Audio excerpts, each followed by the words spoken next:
And Rami Khouri is a distinguished fellow at the American University of Beirut. He joins us live to talk more about all of this from Amman. Good to have you with us on the programme.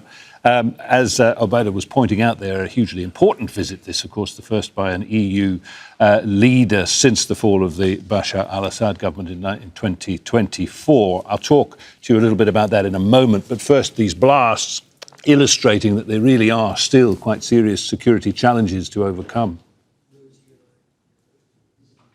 Well, yes, John, these kinds of explosions are pretty typical for a situation like the one Syria is going through, where there's been a decade of fighting and rebellion and repression, and then a change in government. And the explosions are tools that all sides have used against each other, the government and the Islamic opposition and other groups, and foreign countries like Israel and Western countries have bombed in Syria as well. So there's nothing surprising there. Typical, you say, but intended to achieve what? To simply exacerbate the security instability, to destabilize the government, to foment unrest? What's behind it, do you think? It's hard to know until there's more evidence of who did it.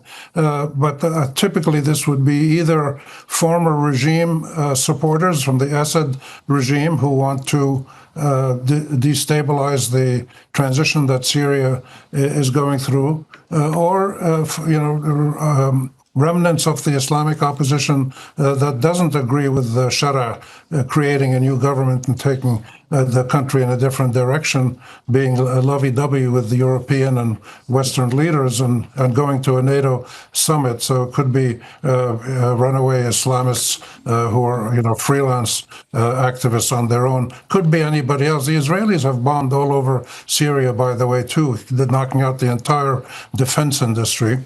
So it's hard to know who it is, but there's 3 or 4 people at least who have done bombings and have an incentive to do so. It puts Ahmed al-Sharah's fledgling government in a bit of a spot, doesn't it, as he welcomes this high-level visit. Emmanuel Macron, the first serving EU leader to visit the new Syria, as it were, and asks for their help and cooperation in rebuilding the country. He's got to, at the same time, be seen to be doing something, hasn't he, to shore up the security situation. What are his options? This is one of the most ironic and dramatic visits of its kind that I can think of in my lifetime, certainly. It was the French government with the British government almost about 105 years ago in 1920 that prevented Syria at that time from creating a democratic republic under a titular monarch, Prince Faisal, in 1920. And the Syrians and the British came in with their army and prevented the people who were then made up. It wasn't called Syria, it was Greater Syria.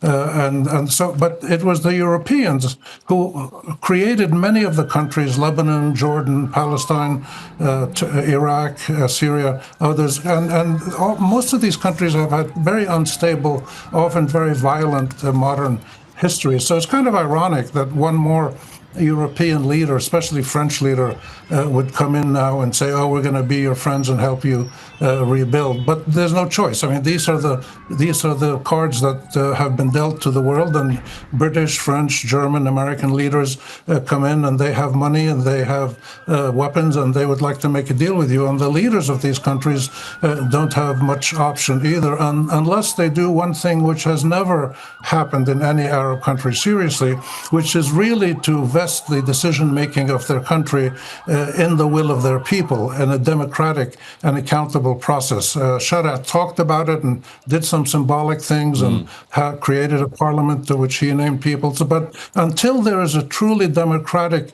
accountable government, we're constantly going to deal with these issues. So the leaders like al-Sharaa have to just take advantage of what opportunities are there. And if the French can help them with electricity and transport and defense issues, then they'll deal with them. A big question there, and important historical context. Rami Khouri, Distinguished Fellow at the American University in Beirut, many thanks for your thoughts.